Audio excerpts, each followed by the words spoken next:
Hey everyone, welcome to the Group Dentistry Now DSO Study Club webinar series.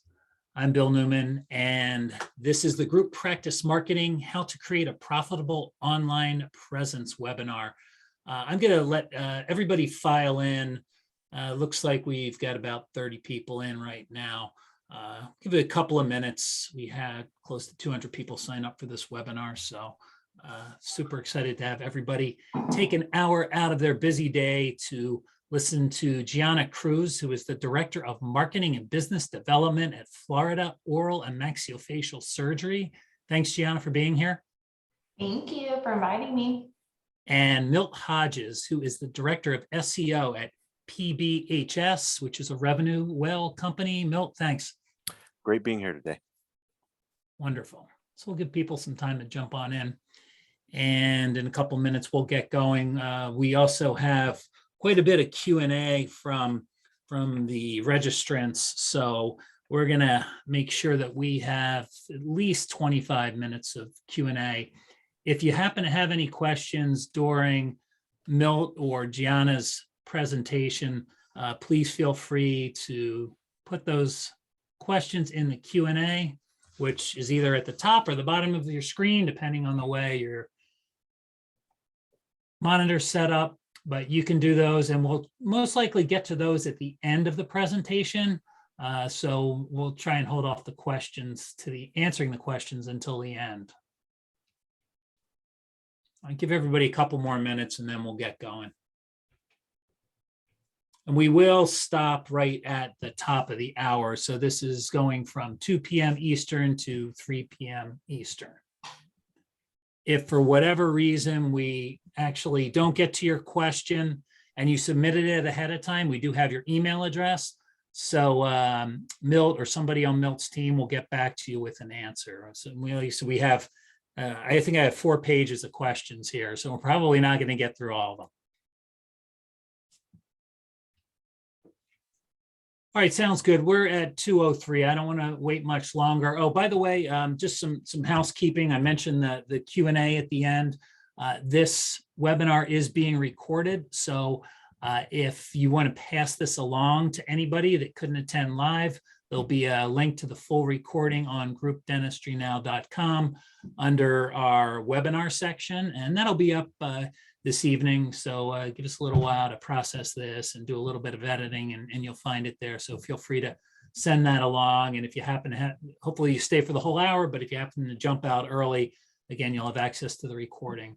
So what we'll do is I am going to just start to work through the slides here. And again, thanks everybody for joining us. This is some really good stuff that we have here and a lot of great questions. So thanks everybody for sending those questions over. So again, you are at the DSO Study Club. I'm Bill Newman with Group Dentistry Now.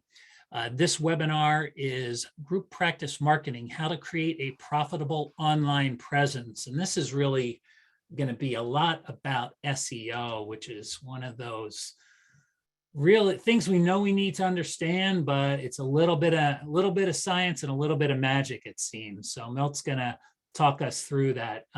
Our 2 hosts here are Milt Hodges, again, Director of SEO for PBHS, which is a revenue well company. And then we have Gianna Cruz. She is the Director of Marketing and Business Development for Florida Oral and Maxillofacial Surgery. She says that they have 9 locations right now. So we'll get into a little bit of her background and also the group that she works for. So with that, I am going to let Milt start the presentation. Awesome. Thanks a lot, Bill. And it is great having Gianna on with us. Want to explain a little bit more about what our relationship is Florida Oral Maxillofacial Surgery is a client of ours, and they have a number of locations, 9 locations throughout the state of Florida.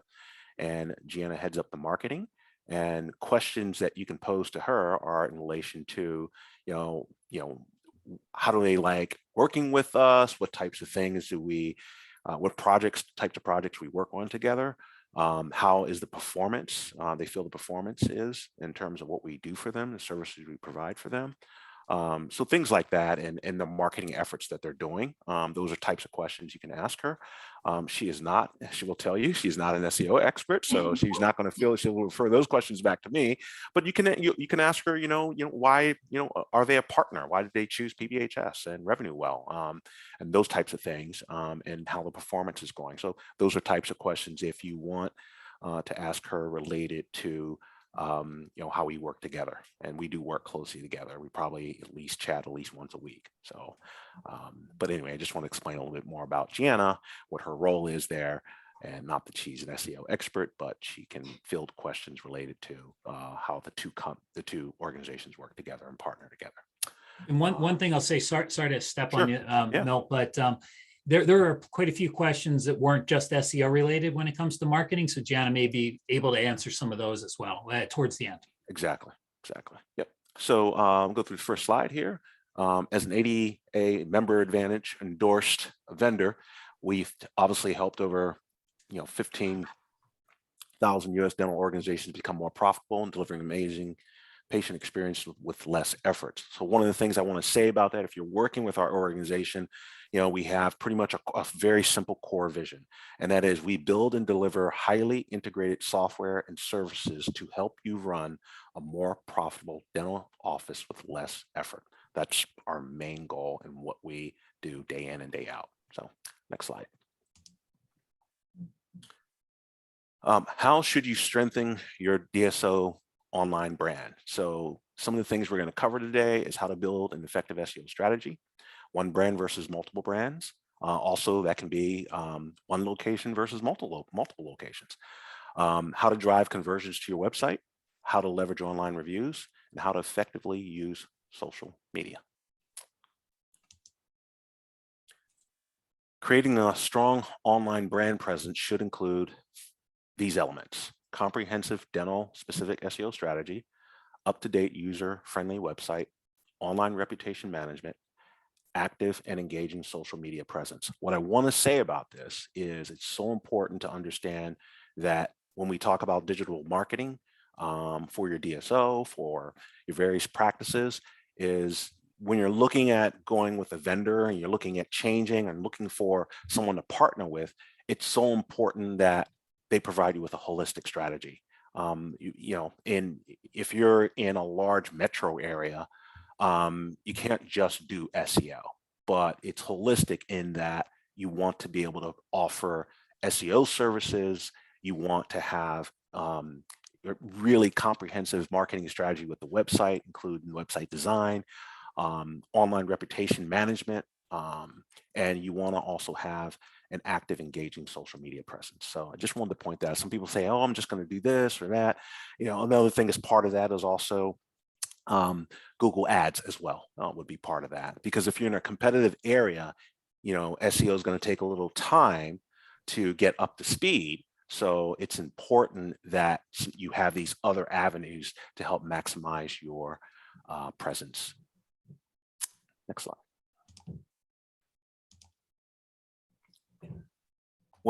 What is dental SEO and why does it matter for your business? Dental SEO is optimizing a dental practice's website for search engines and users to increase the site's visibility and search results on Google, Yahoo, and Bing. Why it matters?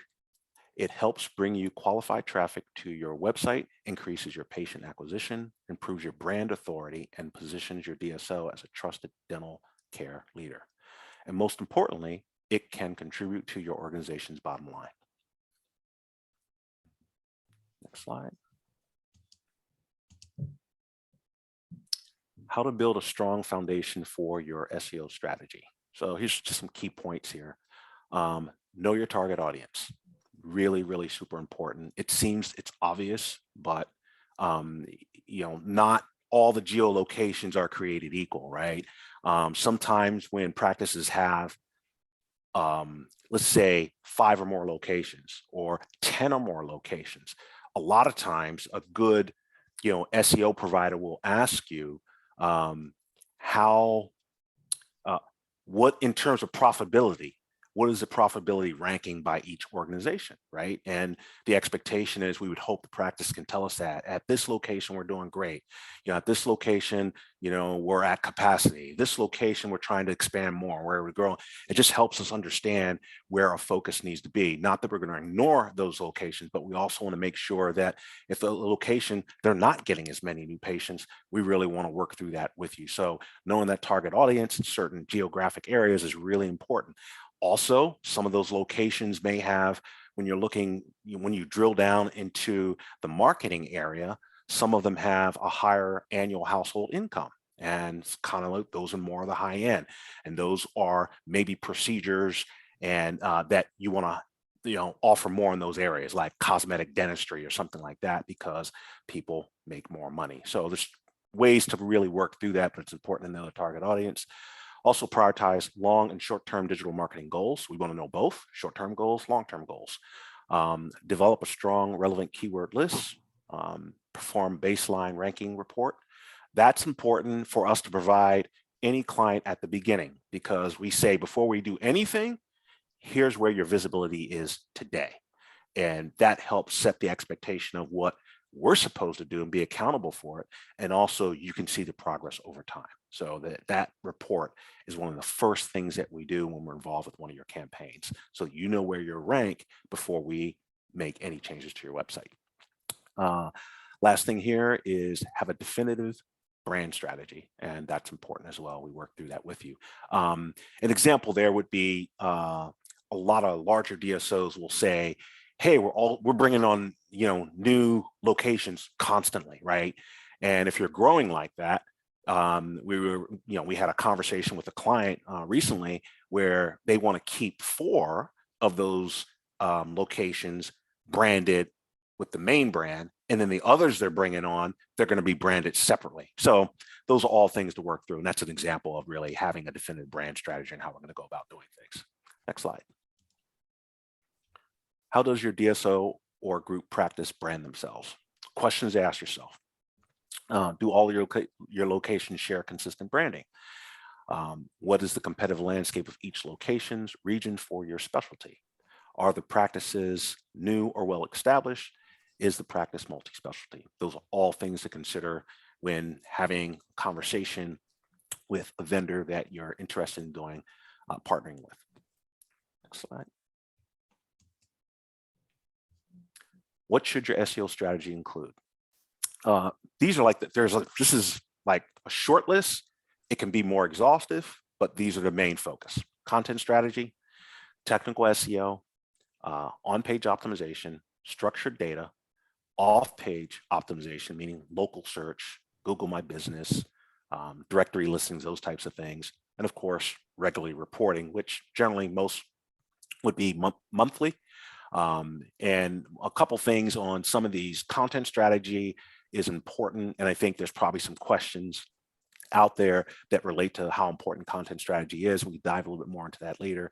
Technical SEO is really talking about when you're it's 2 parts. Part 1 is when you're getting a new website to make sure that it is architected in a way that your site is fast, it loads fast, mobile usability is easy to use, people can find what they're looking for. Those are all key aspects of technical SEO, including structured data. On-page optimization is what your analysts or SEO specialists will dive in and do as part of your SEO campaign once when your site goes live, and then also monthly maintenance ongoing. And of course, I mentioned structured data, and then of course, Google My Business, which most people refer to as the MAT pack, and of course, reporting. Next slide. How do you measure success of a campaign? That's probably one of the most important questions. Visibility. So if your practice for your top, just say a core focus is tooth implants, and your visibility is on page 8, well, it's really not going to help because people aren't going to find you, right? So visibility is key. And I like to say too that it's incredibly important, but visibility is also termed by, so if someone is looking for tooth implant and you're not in the first 5 organic links, or in the map pack, but you're maybe position 8 on page 1 out of 10. If you have incredible content, it doesn't necessarily mean that because you're position 8, you're not going to get new patients from that. That's why the website experience is important as well, because a lot of clients will, potential patients will actually look for, they see, sometimes the assumption for a potential new patient is, oh, these guys are all at the top, so they're the best. But obviously, when people start navigating through reviews, our patients are pretty smart, and then they look at one, if they don't really find what they're looking for, oh, they don't accept my insurance. So those are things you need to keep and understand, that just because I'm not at the top, that no one's going to find me, because again, patients are very smart and they're going to do research. And so they may, they have bad reviews, I'm gonna go to the next one. They don't have my insurance. So all those things come into play with the visibility. I wanted to point that out. Also, measuring success by new patient acquisitions. So when we look at our data and we have our meetings with our clients, they want to know how many people filled out the contact form, how many people clicked on the link for filling out the online patient registration. So those are types of things that we track. Organic traffic growth, not just traffic, but the targeted traffic that relates to that target audience we're trying to engage. Also, time on site, the engagement, where we have not just regular boring content, but content that helps potential patients take action to book appointments. And also relevant backlinks. And what that means is people that may be linking to your site, and also working with your team to where we, in a collaborative effort, create backlinks that help improve your visibility as well. Next slide. How long does it take to see measurable results? Well, the big part of that is depends. It depends on a number of things. The competitor nature of your area, how many dental practices in your area, size of the population, your domain authority. A lot of times what I mean by that is how long has your domain been around?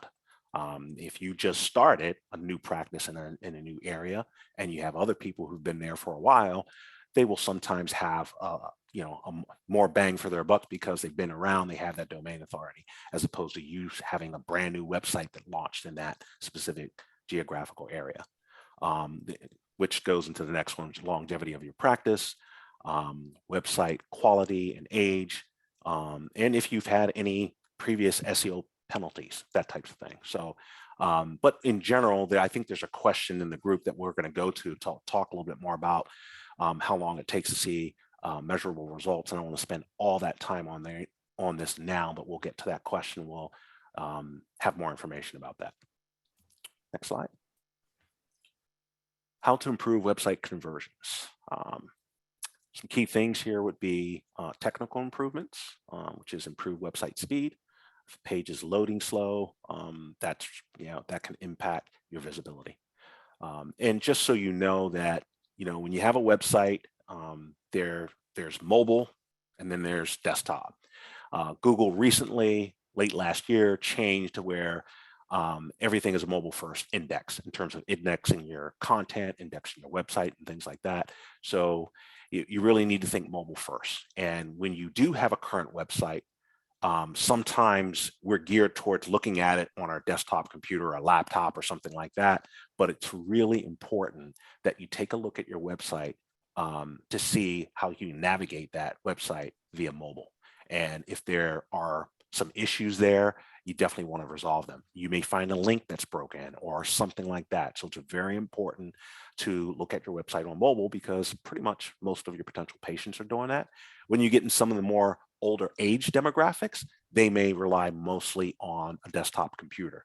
But generally for the younger demographic, most people are going to be looking at websites and looking at your procedures, services that you offer via mobile phone. So it's important.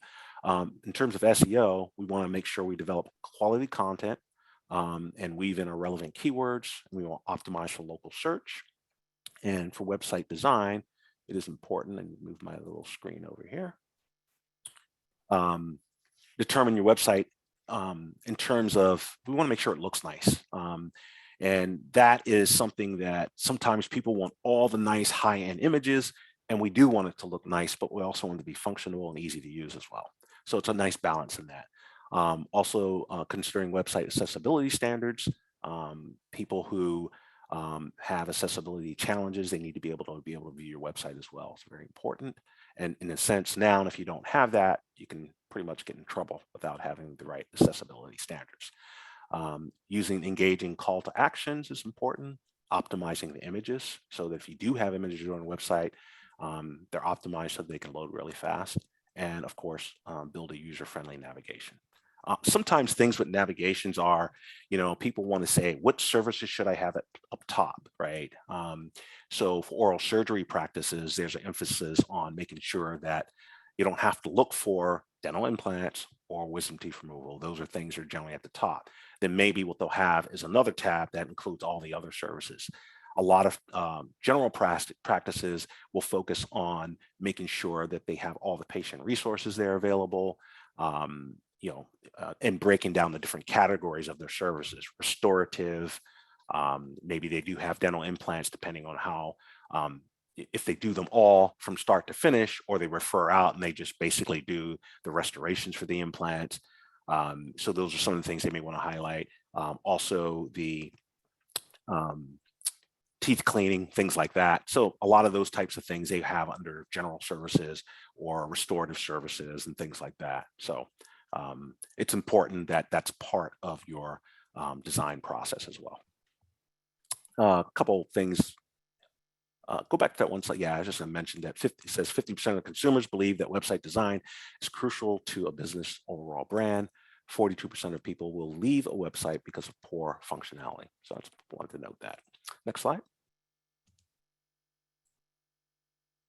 Common website design mistakes to avoid. Not having a mobile responsive website, slow page loading times, no branding, missing or unappealing homepage content, and cluttered navigation. Next slide. How to maintain a trustworthy online reputation.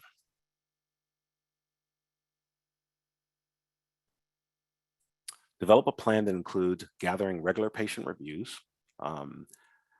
In the way to do that is, we always like to say, you may have someone coming in for a follow-up visit, and a lot of it has to involve the training of your staff. So someone says, man, you guys are the best. It's like, you want to be able to capture that, and you want to be able to provide them with the right information. If you have reputation software built into your website to where those reviews are posted on your website, you could probably just have them sign up and post that review right there in our office, hand them an iPad, and let them take it from there.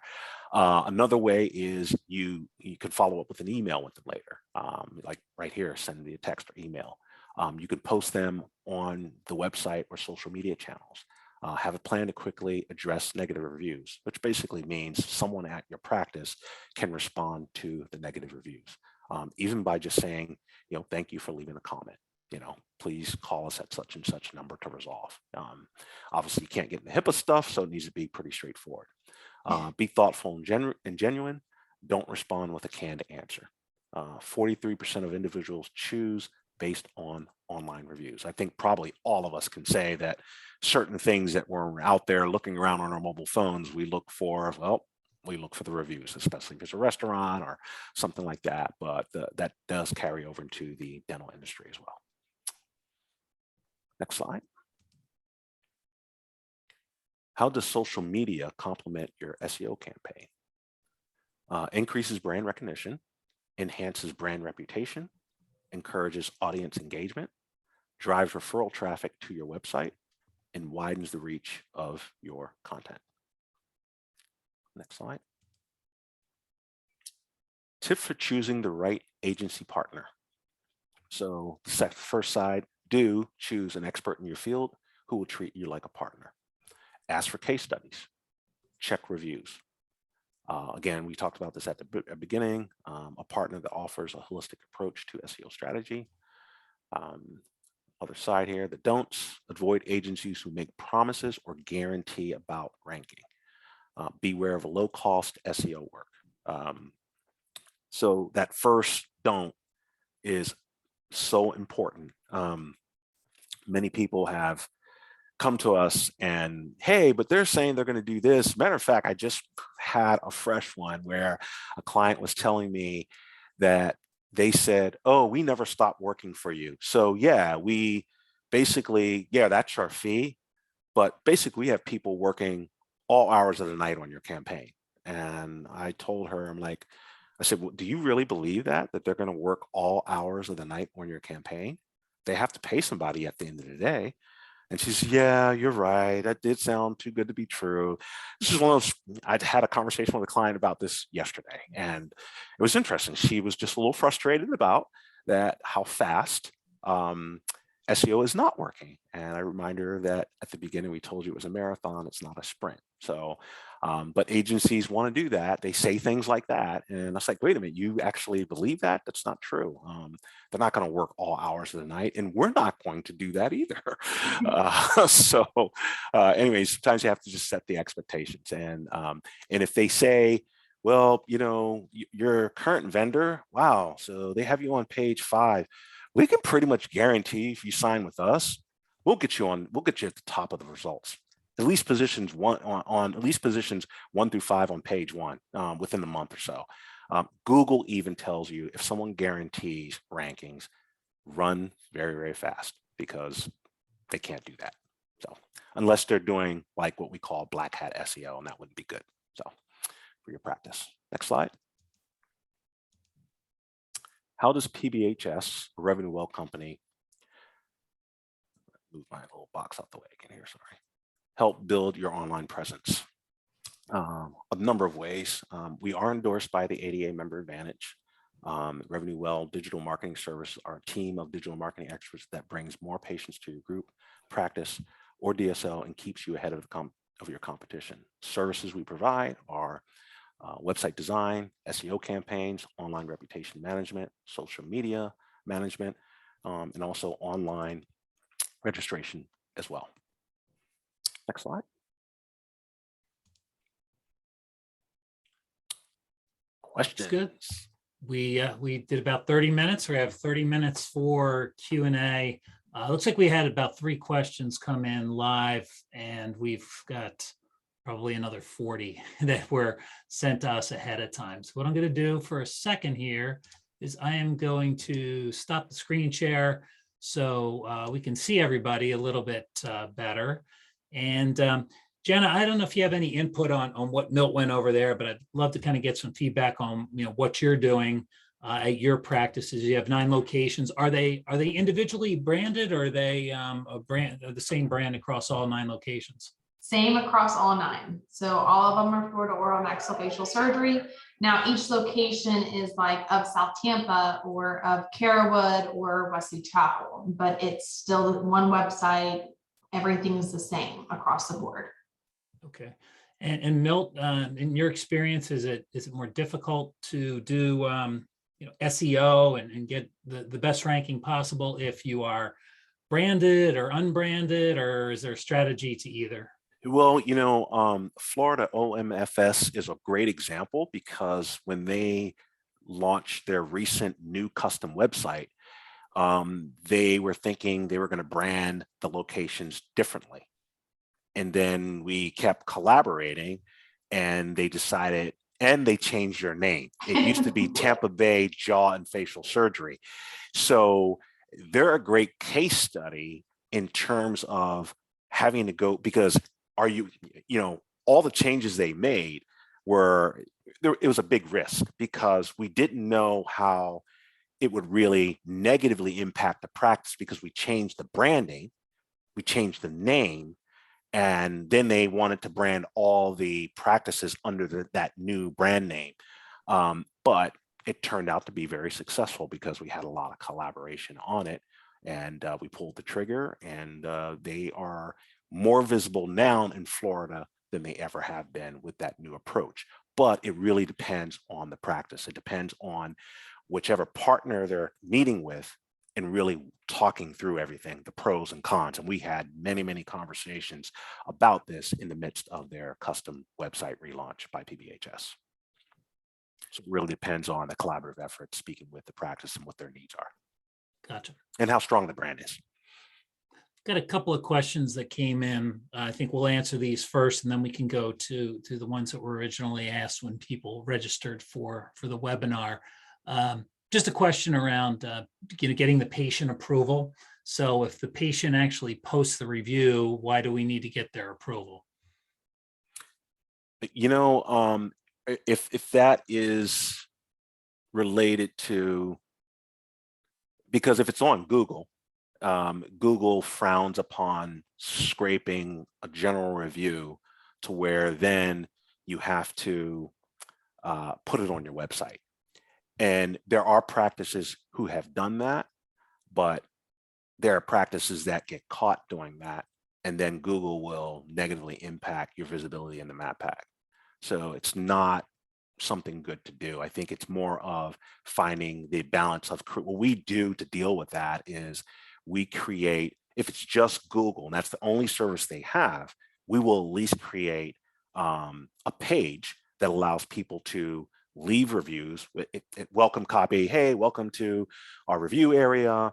You know, here's a number of ways that you can leave a review at our practice, and they all link to the Google, so they can view those reviews and they can leave a review at the same time. So that's generally what we do. And the benefit of having a page like that is you can optimize that page to say like oral surgeon reviews in Tampa, you know, oral surgery reviews in Tampa, dental implant reviews in Tampa.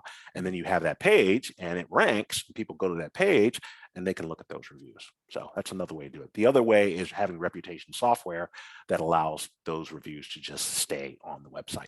So Now, the question builds on that one, this next one. So does the patient have to dictate what public forums we post to? So if you get their approval, do they have to say this can go on Facebook, this can go here, just kind of is there like a blanket approval form that they have, or how does... So if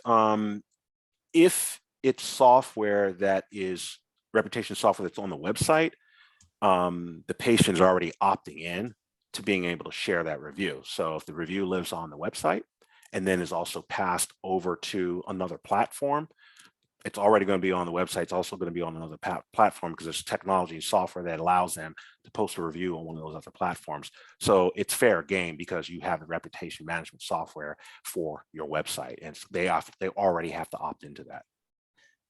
Gianna, what are you doing currently for reviews? So we do have reviews on Google, but for certain locations, it's a little bit different. Like for our office in Bradenton, it is an older community in that area. So we did like review cards that go inside the goodie bags after surgery. Some offices have frames in the front that they can scan the QR code. It just kind of depends on each location. So we've gotten feedback from patients that, you know, if they're older, that they don't, you know, typically like leaving a review on the phone or things like that. They will, you know, just handwrite it and they would send it in. So then we just kind of have them. It's very hard with certain locations, but we do have QR codes with the reviews in their goodie bags. Okay. Here's one for Gianna. It's regarding your website. Somebody went to your website while they were on the webinar, and they said that they see a video on the homepage, and the feedback is, or at least what they've heard, is it may be a distraction, taking away from call to action. Why do you have the video there, and what are your thoughts around that? So originally, I do apologize, I wasn't part of the video when I started. Yeah, I can take that one. So that I can take that one because she's absolutely correct.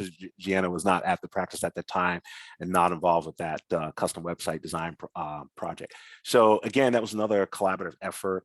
And I think that videos can distract. It really depends on the content of the video. And for this one, we're not seeing a reduction in booked patients. I think each of the locations are doing fairly well. That's something Gianna can speak to, but in terms of what we're seeing, it's not having a challenge with taking people away from things or their focus. I think it really depends on what you have on the messaging of a video that could do that. But in this case, it doesn't. And the other thing too, the page still loads pretty well because we've lazy loaded the videos. And for them, it's a better experience. Hope I answered the question. There's just a quick question here, and then we're going to jump into the questions that came in when people registered. But this is in regards to review scraping. Talk a little bit about that. And this one in particular is if there is a revenue well review prompt, is that considered review scraping? And then do you still need approval from the patient for that? That is one I'm going to have to get back to that person on. If I can get their email address, I will get back to them. We've got that info. Yeah. That's great. So this is a really good question here. So this is, what's the most effective way to market for a new dentist? And maybe we expand it a little bit, or a new practice, right? So you're brand new, you're getting things started.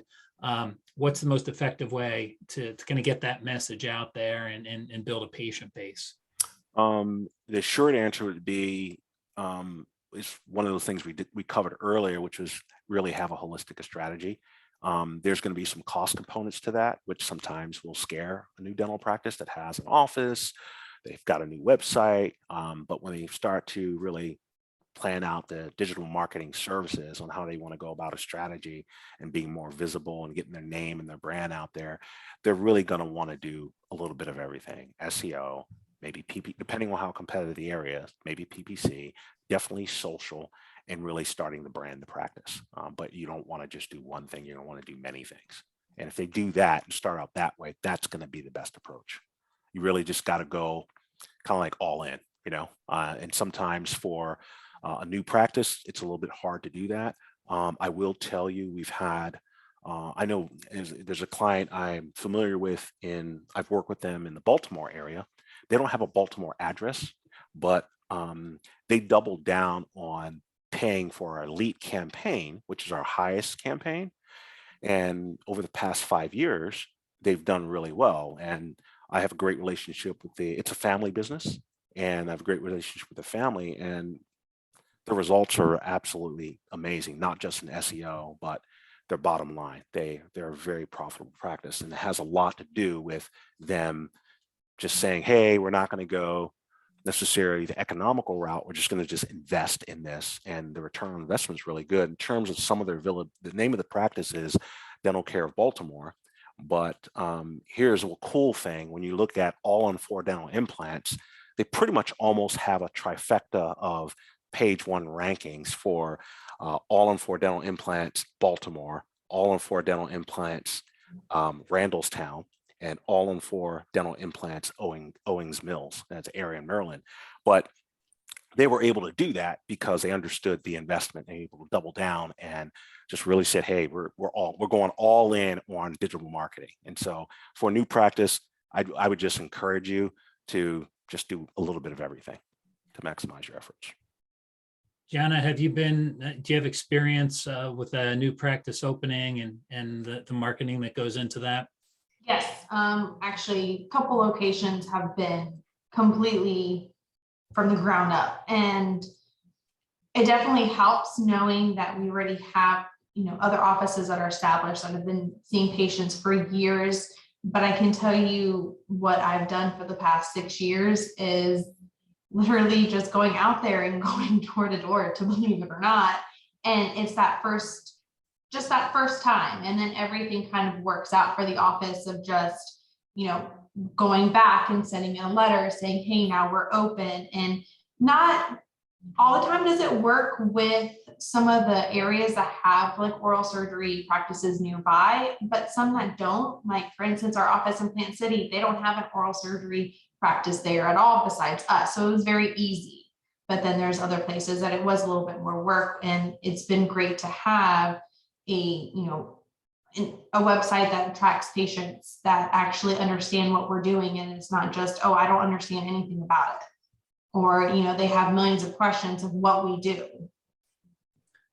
So it sounds like it's grassroots. And then, so this kind of ties into the first question that we had there about the most effective way to market a new practice. Marketing budget. So new practice, what's from a percentage of revenue? And of course, you first start, you don't have any revenue, so that's probably difficult. But in general, do you look at Gianna, a certain percentage of revenue when you start to create budgets? How do you come up with an idea for the marketing budget? It honestly just kind of depends.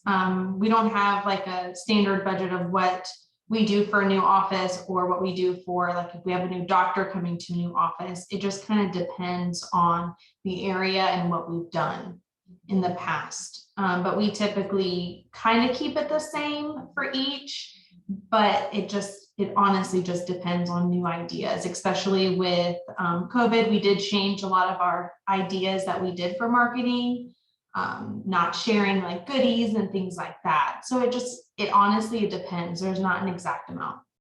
And just Bill, a follow up. Ideas? Yeah, just a follow up to that. So I'm looking at the document questions that we have, Bill, and one of them is number 2, which is how much is the best marketing budget, and how to go about doing that. And collaborating with my boss, it says that for a new practice, 7% of revenue, practice 5 years, 5 years plus 2 to 3%, and then a successful practice, a smaller percent of revenue. So again, that would be a new practice, 7% of revenue, a practice 5+ years, 2 to 3%, more successful practice, smaller percent of revenue. That makes sense. And to Gianna's point about Plant City and not really having any competition, so to speak, it's probably a lot easier there than it is in a more a denser market where you have more competition. So let's move on here a little bit. How do you determine your marketing spend? So we did that. How about allocation? So we determine the percentage. Where do we put those dollars? So, does it go right to SEO? Does it go to website design? Does it go to the getting out and going door to door and meeting the businesses locally? What's a good mix? Well, I would say that, if it's generally a new practice or a new location opening, you want to have probably a larger percentage in SEO with closely behind that PPC. And then kind of like similar, probably social is what I would think, something like that, because you're going to want to establish yourself in the SEO platform, but while you're getting there for your top procedures, you'd want to run Google ads for that. And then you want to have some successful social campaigns as well. Gianna, any feedback on that? We have some offices that do have Google ads and some that don't, and they both do great. So you really look at it as a case by case basis. Mm-hmm. And it depends on the office. Yeah. Okay. Here's a great question, and Gianna can probably answer this. Website mistakes to avoid per specialty. So you can talk about that from an oral surgery perspective, and maybe Mel can talk a little bit about that. There seem to be a lot of specialty groups in particular popping up all over the place. So are there any, maybe not so much mistakes, but tips when marketing an oral surgery practice online?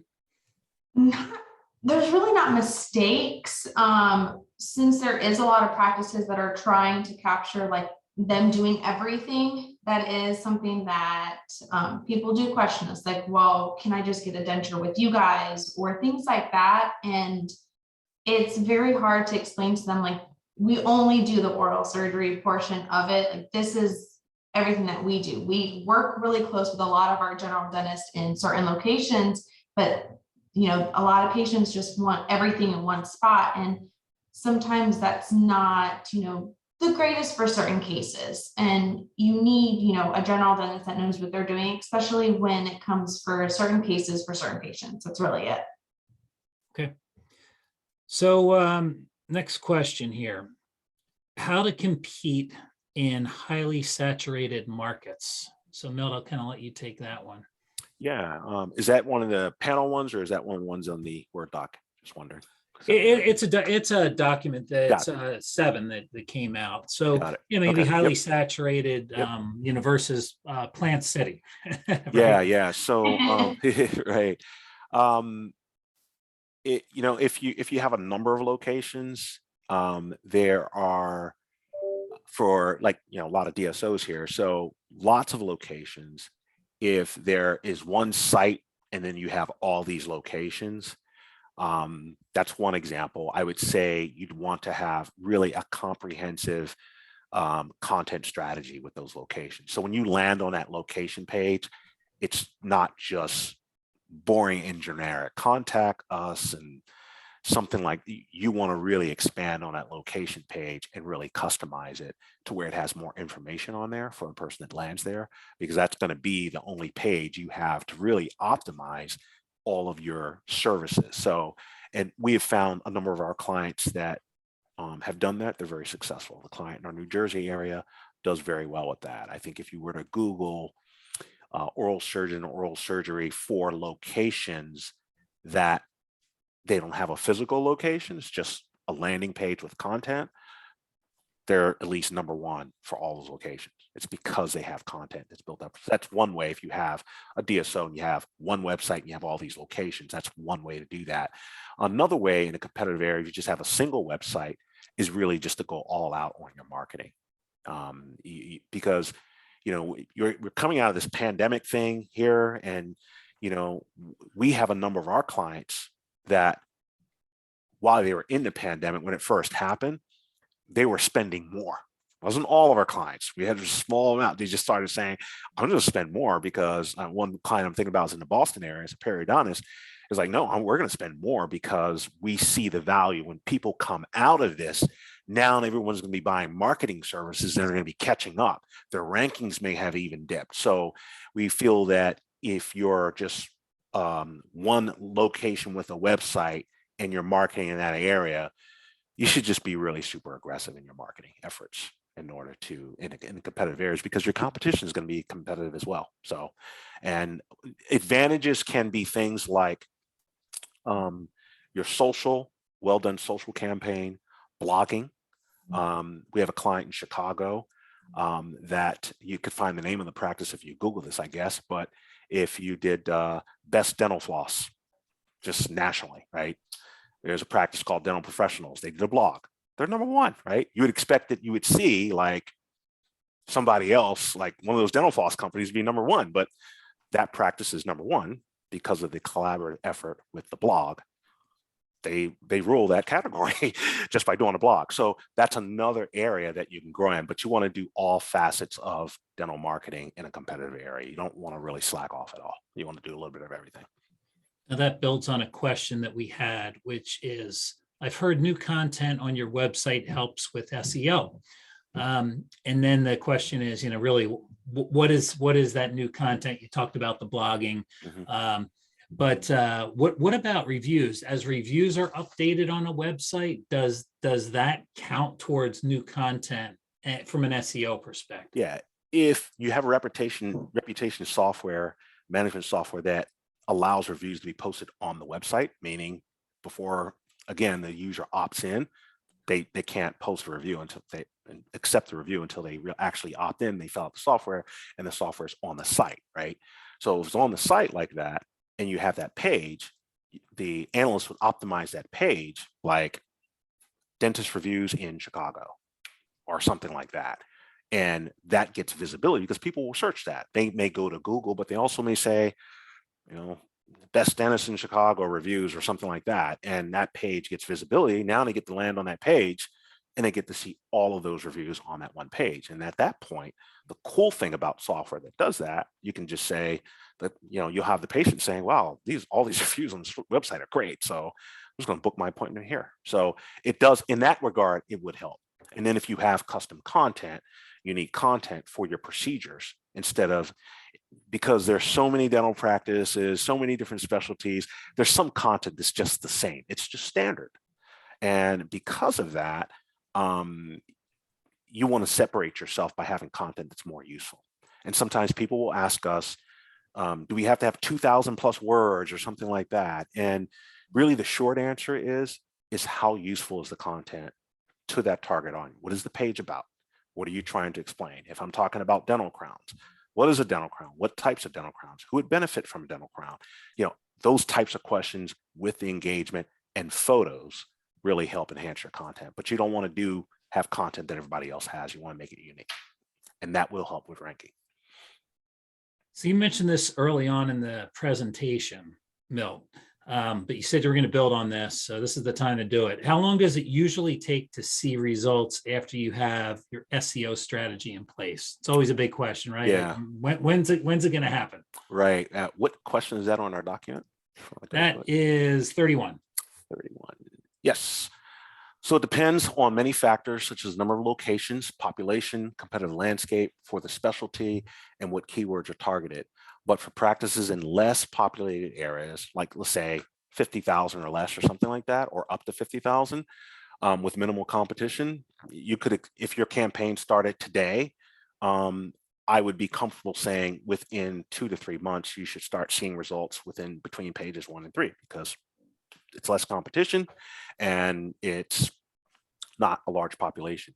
But when we're looking at metro areas such as Los Angeles, New York City, areas of New Jersey, Cleveland, large locations, Baltimore, like I was just mentioning one client, it can take time.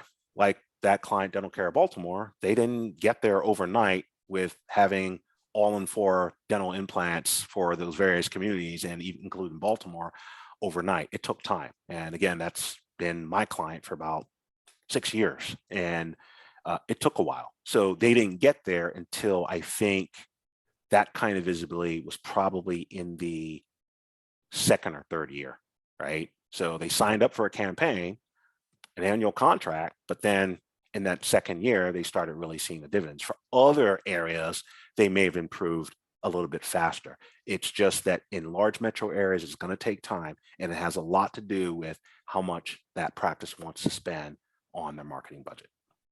And if they're investing heavily and saying, hey, we're all in on this location, we're going to dominate, then we can dominate with you. We just need a nice budget to be able to do that with you. But if you're going to scale back, we're going to still work hard on your behalf. It's just going to take us a little bit longer to get there. So it's a combination of, the partner you're working with and your marketing budget.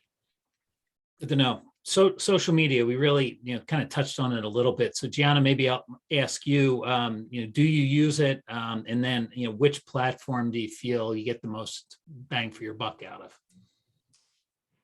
Yes, we do use social media. We do have a Facebook page for every individual location, so patients can check in to, and then we have one company Instagram. I feel like we get a lot more from Instagram than we do Facebook, but it's very hard because some offices don't have patients that are okay with, taking pictures or things like that. So I have one location that the patients all love it. They're all about taking pictures with the doctor, the staff. And then I have another one that they don't want anything to do with it because it is an older area. But social media, I think Instagram would be definitely more than Facebook. Okay, all organic, or you do any paid there? All organic. Okay. Milton, any feedback on social media, trends you see, what seems to work better than others? It's I definitely see, a lot of progression with Instagram, and I think Gianna put it, the right way in terms of how the individual practices, when you have multiple locations, on how engaging they're going to be with posting on Instagram, and also with the brand. But again, I think it has a lot to do with someone who can manage that and work with their partners to continue leveraging that and trying different things to posting around educating them on certain procedures, and then also celebrating birthdays and things like that. When you look at likes, those are the things that tend, the doctor saying, hey, I'm out going, I'm hanging out with my dogs today or something like, those, it's interesting how those types of things, leisure types of things get a lot of likes, but also things like educating the practice, their patients on, implants and how much does a tooth implant cost, and, engaging with them with questions and things like that. But I think both platforms, both Facebook and Instagram, are really are the core. But then you also have, of course, TikTok is growing rapidly as well. We had that question here as well about TikTok videos. What about when posting the pictures of the patients? I mean, is there a procedure that you need to get a sign off with taking those pictures and then posting them on social media? We have a consent form that the patients do sign the day of a consultation. So it lists everything on the consent form of what the patient's okay with being posted. So if it's Facebook, Instagram, if it's us taking pictures for educational purposes, so the patient gets to check off on what they're okay with. Okay, that's great. So that's a consent form for just about anything, right? Any type Yeah. of. And they have to actually click each one that they're okay with. Okay, good. We'll jump off of social media. We've got 4 minutes left, so maybe we have time for a real short answer to a question. Let's see here. Milt, do you have anything you think that you want to kind of finish things off with? No, I would just say that it's important to, when you think of digital marketing, again, make sure you think of a holistic approach for your practice. And I know there was a lot of social media questions, and social media is one of those things that you think about your target audience, the brand of your practice, and the person that has the time to do that on your practice on behalf. If you don't have anyone that in your organization doing it, it really just makes it hard to stay current with it. And so it's important that, whether it's a DSO or an individual practice, you need to have somebody that owns that and works closely with their partners, such as a Revenue Well, PBHS, or whoever they're working with, to really help them develop it. Let the experts help you curate that content to publish to your target audience. Okay. There are a lot of questions that we weren't able to answer. We had a lot of great ones that came in as well. So we do have your email addresses attached to all of these questions. So if we didn't get to your question, we apologize. We could have probably done 3 hours and probably had more questions, all great questions. And like I mentioned before, it seems like SEO is a combination of science and magic. So I don't claim to understand it, but seems like Milt certainly does. And you can reach out to him, or if you have any general questions on marketing, you can reach out to Gianna and she'd be happy to answer those. Just as we kind of finish things off here, and again, this recording will be available this evening on groupdentistrynow.com. If you want to get a free dental SEO and dental market assessment report, you can go to evaluatemypractice.com and roll through that. It's a couple of simple questions, and they'll evaluate your practice, get that SEO report and the market assessment. So evaluatemypractice.com. Beyond that, email addresses for both Milt and Gianna. I'll let you both say your goodbyes. I think we're right at we've got a couple more minutes left. Any final thoughts, Gianna? For the one question that just came up, for the consents, we get the day of the consultation. So when the patient comes in, when they sign their treatment plans, their consent form for surgery, going over pre-op instructions, they also sign the photo consent as well. So that's with the reviews and everything that we have the patient sign. Great. If that's what you meant on there. Yep, saw that. Good. Nope. No, nothing else to add. I'm just responding to a question in the panel here. Okay, that sounds good. And like I said, we appreciate all the questions. I mean, I legitimately had 3.5 pages here of questions. So we tried to hit the, and there were a lot of similar questions that were framed a little bit differently. So I think we got to most of them, but if we weren't able to answer your question. Again, Gianna's email address, Milt's email address, and we do have those questions and your email address attached to that, so we can answer those for you. So, with that, I am going to let everybody go about a minute early. I appreciate everybody taking an hour out of their day today. Thank you to PBHS Revenue Well Company, and thank you to Gianna at Florida Oral and Maxillofacial Surgery for being a part of the DSO Study Club. I'm Bill Newman, and until next time, you can find us on groupdentistrynow.com. Thanks, everybody. Thank you. Thank you.